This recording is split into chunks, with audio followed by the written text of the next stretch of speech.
We have a no start on a Toro Mower with a Briggs and Stratton engine. The carb has already been removed and cleaned, and all the passage is cleaned and blown out. The carb wasn't really dirty and none of that helped. The engine is a no start. It fires but won't keep running. So the next step is replacing the carburetor jet. I'll get the top cover out of the way first. It's a plastic piece held by two small screws and a catch on the front. A T25 driver is used to remove the screws.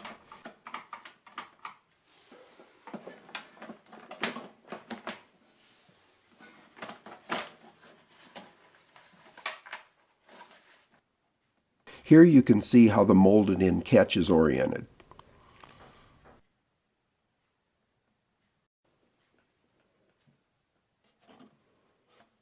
There's the hook. It faces forward.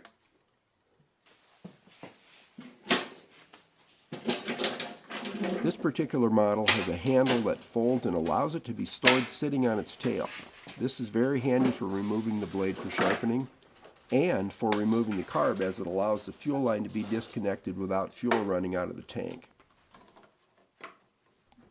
The air cleaner cover and filter are removed. The air cleaner backplate has two pairs of screws to remove. Here and here, and here and here.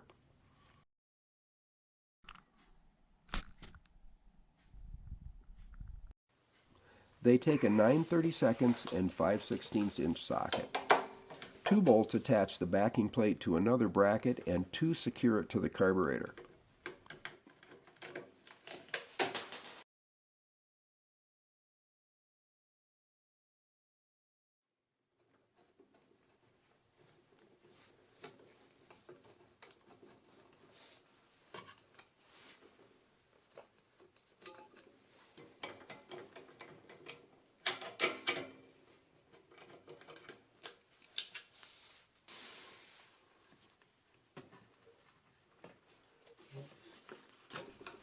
The crankcase breather tube just pops off. There is a fuel line and two linkages that need to be removed. The fuel line is easier to pull off once the carb was removed. The carburetor just pulls out. One linkage goes to the automatic choke and the other is attached to the throttle, which is controlled by the governor.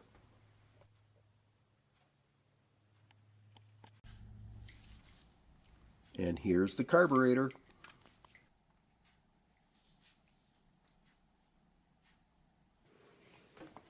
Two screws in the carburetor bowl are removed, then it is pried off.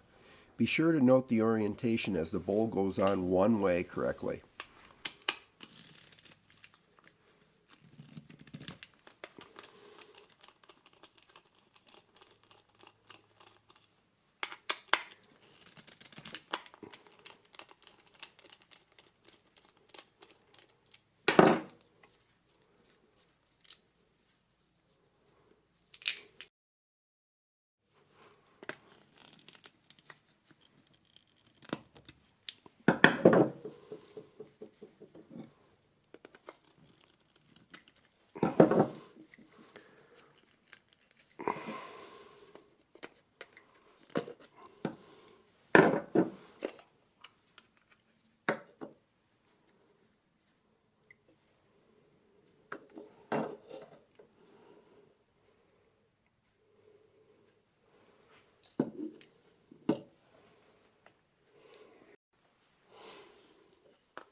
The bottom of the jet fits in the depressed sump area in the bowl.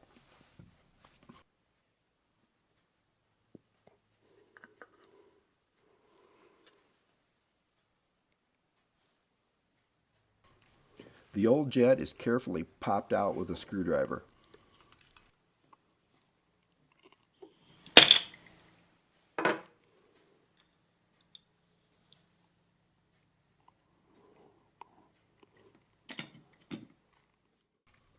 Here's what the little rascal looks like: a small cartridge assembly with a couple of O-rings. The O-rings on the new jet get a tiny bit of oil before install. The new jet just presses in. The bowl is then reattached.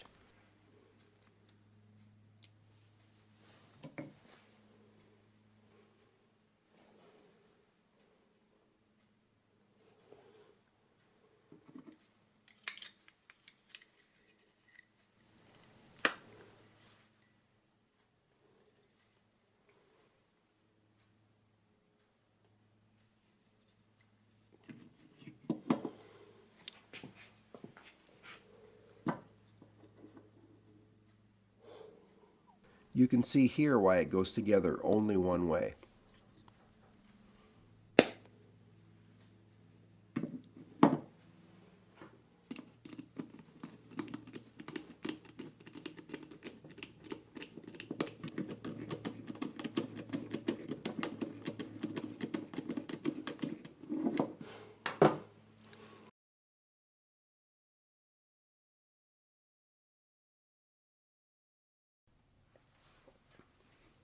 The throttle and automatic choke linkage are reattached, as well as the fuel line. The carburetor just pushes back on.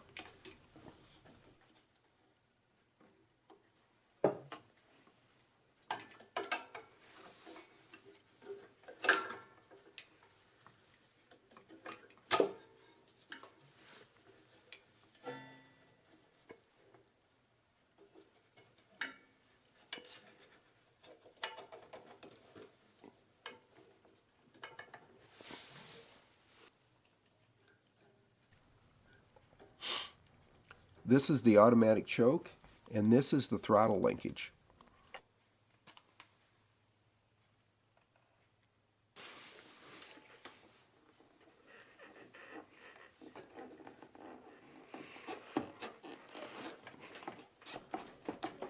And the fuel line is reattached.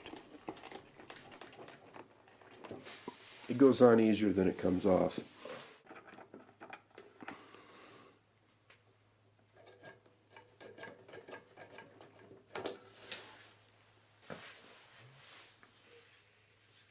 This breather tube's got to go here.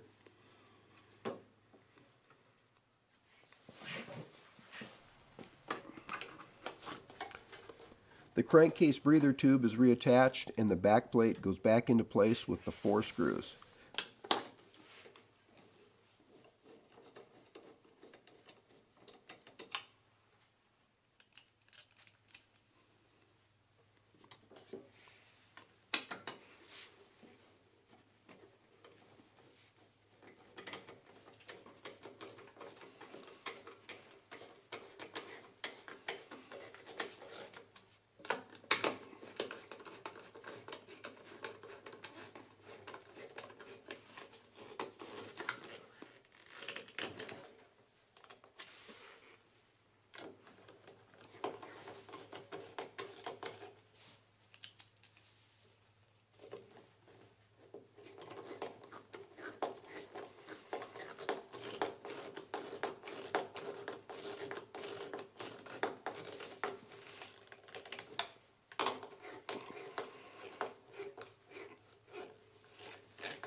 The air filter and cover plate go back on.